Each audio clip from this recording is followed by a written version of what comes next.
Welcome to Nerdmageddon.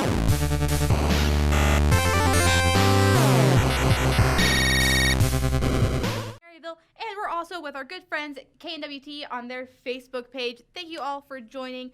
I am your friendly neighborhood feline, Miss Kitten, Corey Herzog. With me, we have the awesome possum, Devin Van Zant. Hello, kids. Speaking of kids, DJ Little Boy, Will Linder. I'm not a child, I'm a fully grown man. Hello, everyone. And we have him, hook, line, and sinker. It's Captain Bass.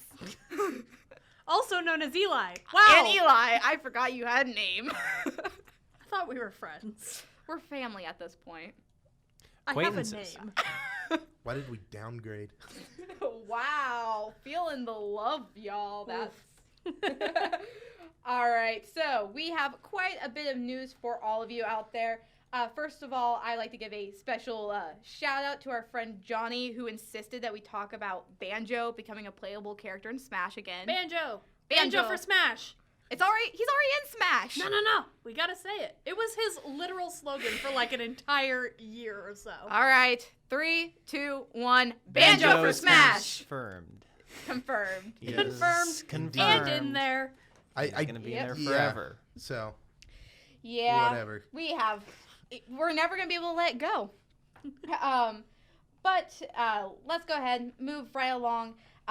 Unfortunately, Kevin Hart was in a car accident last Thursday or Friday. Mm-hmm. But he's doing better, so there's that going for him.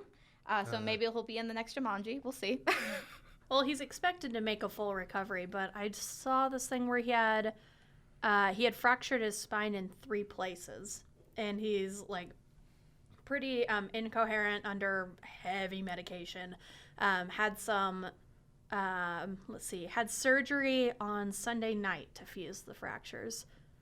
So that's Reminds me, intense. a couple of years ago, Tracy Morgan was in like the exact same situation. He ended up living, but then his friend, I think, from the injuries in the crash, he actually passed away, like due to like the post injuries and stuff. So luckily, so Kevin sad. Hart did pull though. You know, he's popping, he's alive. So Yeah. that's good. I have nothing nice to say about Kevin Hart, and therefore nothing to say at all. Wow. Okay. Wow, Amazing. okay. Strong feelings Oh. from Devin. Strong feelings. That was the most neutral statement I could have made. Fair enough. Have you seen his like Joe Rogan special at all? No. No. Well, he's very good in it. He just talks about life. I and sincerely doubt that. how they're. It is very good, and I don't say that about all Joe Rogan episodes, but that Yeah, one no, is Joe Rogan particularly can't good. save everybody. No, he definitely cannot. So He can save a lot of people, though. That's like his shtick, is getting really controversial people on and making it really interesting, even if you don't like the person. Yeah. Speaking of things people aren't going to like, Netflix is leaving their binge formula. So What does that mean, Corey? They're experimenting with leaving their binge formula. Yes. I don't think they even know what that means because Netflix's business model changes pretty much like every couple months. Yes. And so we don't really They're know what's up. scrambling, dude. They're scrambling. Here's what I know. So they're going to go to a week-by-week upload of some of their reality shows. So, like, the Great British Bake Off is the big one that they were talking about. And so to kind of give it more of, the reality show feel and all that jazz, they're going to upload that each week, like a regular cable provider. So instead of just releasing the whole season, they are releasing it episode by episode. And they are thinking of doing that with more and more of their products. That is so dumb. I know. I like binging. I think That binging is is good. the Well, only way I function. Maybe You know, if the Netflix really embraced that binge model and talked about how it was going to be the future, but now at this point, there's some question about whether Netflix has a future as compared to some of these other services. So I feel like they're sort of putting feelers out there and trying all sorts of different business models to see what actually keeps people coming back. I think that like you hear a lot about how like cable TV is like dying and it is decreasing. Like people just don't buy things like, I guess like Mediacom for maybe internet or something like that. What do they have over here in Missouri? But I think that it's a good idea if it's really, really good shows.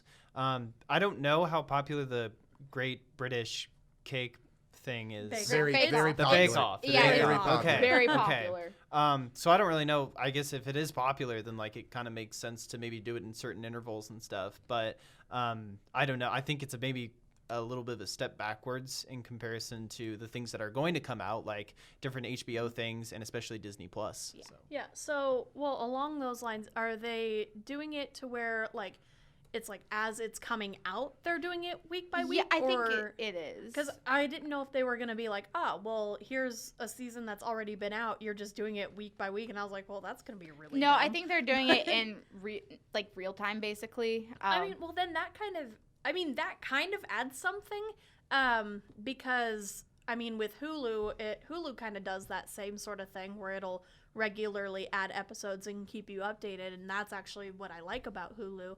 So I kind of jump between Netflix and Hulu mainly for anime purposes. But that's actually something that I do like about Hulu, where it kind of keeps me up to date.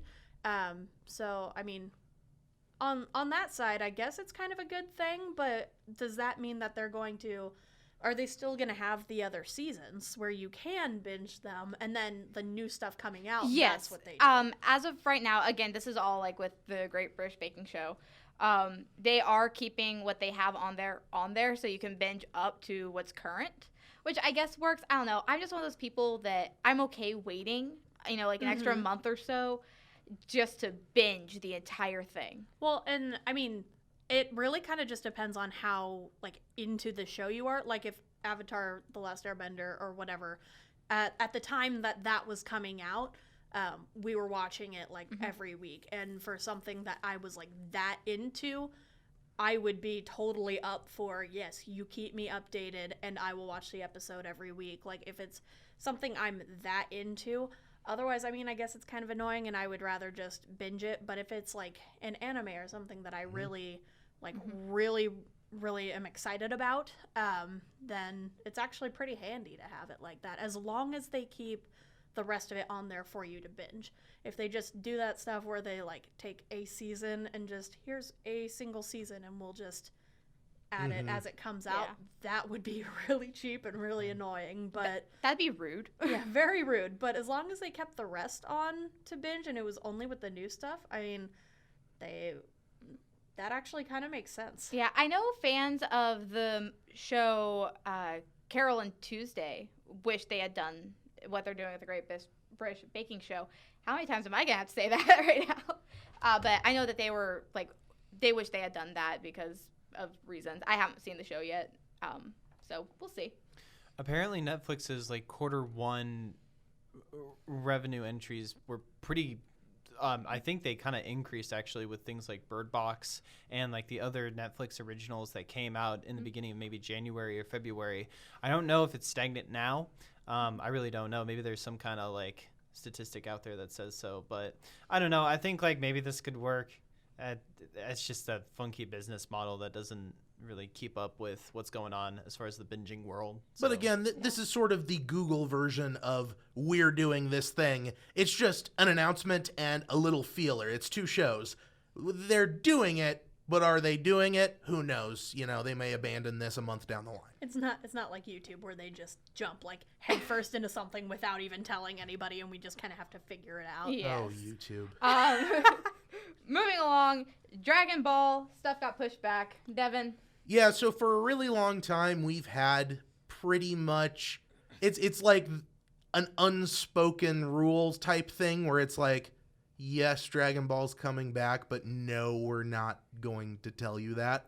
But we had, I think, like 13 reliable sources confirm that they were working on the project. And it was like the Italian voice actor for Goku also said that he'd already had his contract written up or something. So we knew there was going to be not a direct sequel to Broly, but another Dragon Ball Super movie. They weren't going to bring the show back. They were going to do another movie for 2019. And it looks like that may not happen. Maybe we'll get a 2020. Maybe it'll be like really late 2019. But as far as some of our, deeper reporters and sources go, it seems like what they've done is they've moved most of the animation staff off of Dragon Ball, and it's sort of like stagnating right now. Yeah. They're trying to finish the new One Piece film, which makes a lot of sense because Shintani and Takahashi have a long history doing key animation for One Piece and like One Piece Film Z and all that stuff. So all those people that I talk about all the time, Shintani, who is like the future main animator of Dragon Ball, now Toshishida, who is probably my new favorite animation director right now. If you look up his stuff on YouTube, the way that Goku versus Krillin in the 22nd Martial Arts Tournament, the way that he uses motion is fantastic. And Yuya Takahashi, who is my favorite because he does the, where we're going, we don't need key sheets. We don't need character sheets. He just draws whatever he wants, but it harkens very well back to the old Z stuff. I'm pretty sure all three of them have been moved over to One Piece right now, and it looks like we're going to put Dragon Ball off for a little bit until we get some other big budget projects out, which is disappointing. Yes. I do have a question for you. I mean, I dive into the anime world, but I know literally nothing about Dragon Ball. Mm-hmm. I know it's one of the, like, more longer running series. Oh, yeah. Yeah. So I know with One Piece, I also haven't watched that, but I know what it's about. And I have talked to quite a few people who are just like starting to get super upset that they just haven't found what they were looking for or whatnot. It just keeps dragging on. Has Dragon Ball's story like finished and this movie is like an extra thing or like a remake, or has Dragon Ball, like, is Dragon Ball still going on with new, like, story arcs and whatnot? So, Dragon Ball refers to the original, like, 300-some chapters that Toriyama wrote in the 80s and 90s. Mm-hmm. It starts with Goku being 12 years old and being shot in the head by Bulma and going off to find the Dragon Balls. Wow! And it ends with like an epilogue where Goku's like 60 or something, and he goes off with the reincarnation of Majin Buu to train. That is the entirety of Dragon Ball. If we're talking about the anime, it's Dragon Ball and then Dragon Ball Z. That's the original product. Then they wanted to continue milking that cow, so they had the animation staff do Dragon Ball GT. It's not canon in any way. It takes place after the epilogue, so it's like way down the line. But then recently they had Toriyama come back, and he's writing the story outlines, but he's basically offloading all of the work to the anime staff and to his new like apprentice. And so it is a continuation of the old story, but it's also very much a new animal. And they did end the series before Broly and said they were going to take a brief hiatus, and it looks like maybe they're just going to focus on doing big budget movies instead of trying to do a weekly show, because that really bit them in the butt for animation budget. Yeah. Speaking of Dragon Ball, Funimation is in the middle of another scandal. Oh, of course. Yes. I meant to read more about this before we talked about it, and I just couldn't bring myself to. It's okay. I have it pulled up right here. I got scared. So basically, how I found out about this, I was sitting in my creative writing class, and instead of paying attention, I was on Twitter like a good student. And I see Funimation is trending, right? And so I'm like... Never a good thing. Yeah, I was like, let's see what they got themselves into this time. It either means they've screwed up dubbing an episode again, or they're in trouble again. Basically. And this time, they have recordings of various Dragon Ball voice actors and other voice actors. I was adding that. Give me a minute. And other voice actors saying things in their characters' voices that are a little less than ideal. Including in it were jokes about incest, rape, homophobic comics. Wasn't there something about necrophilia? I think so. To be fair, they were just joking around. If it was a Yamcha joke, it makes sense. I'm not going to defend the taste of necrophilia, but I'll defend the context of Yamcha being dead. But basically, all of this is coming out while they're still in their big battle with Vic Mignogna about his allegations. And so a lot of people are saying, like, well, this is a little hypocritical. Why would you have kept these recordings if they're so offensive to people who watch your content? And they all got leaked. I was gonna say, honestly, that is a very bad move. If as soon as those recordings would have come across my desk, I would have been like, bye, and we're having a chat. Like, And the other thing is, like, these are people that have sort of, some of these people are people who have, like, spoken out against Vic during that time as being, like, a creepy coworker or something. And, I'm no lawyer, but it seemed like Vic's case was, like, probably just going to be dismissed because it didn't seem like they'd, like, regardless of how you feel about the issue morally, it didn't seem like they'd broken, like, a contract or something like that, and he was just filing motions that hadn't gone to court yet. But this looks really bad because now his lawyer can just be like, oh, you fired him for this and this and this, but there's a pervasive culture of all of that among your voice actors. It's kind of interesting that he got singled out, isn't it? Yeah, and someone that I work with at the newspaper, Chris Young, if you're listening, he was also saying that, like, they egregiously, like, messed up some of the, like, translations and stuff like that because of censorship, but that's a whole nother issue. You don't talk to me about Funimation dubbing. Yeah, like... It's very upset. They hired they hired YouTubers to cover the music. I don't even want to talk about it. We've talked about this before. Yeah. But the big thing that, everybody's got to get their click on their headline. So now it's, like, all about Dragon Ball for some reason, just like it was when Vic was in trouble, even though Vic's done voices for way more notable stuff. Yeah. And so Sean Schemmel, the voice of Goku, was one of those people that had a lot of stuff leaked that was very unsavory, and he's been kind of outspoken about some stuff lately. And so do we replace the voice of Goku after, like, 25... Like, the last time Sean Schemmel was not the voice of Goku was when Funimation was subbing that out to a company in Canada in, like, 2001 or something, or, like, 2000. And so Sean Schemmel has done the voice of Goku, like, even in the video games and stuff for a really long time. But they fired Vic. I mean... It's not exactly fair. I mean, honestly...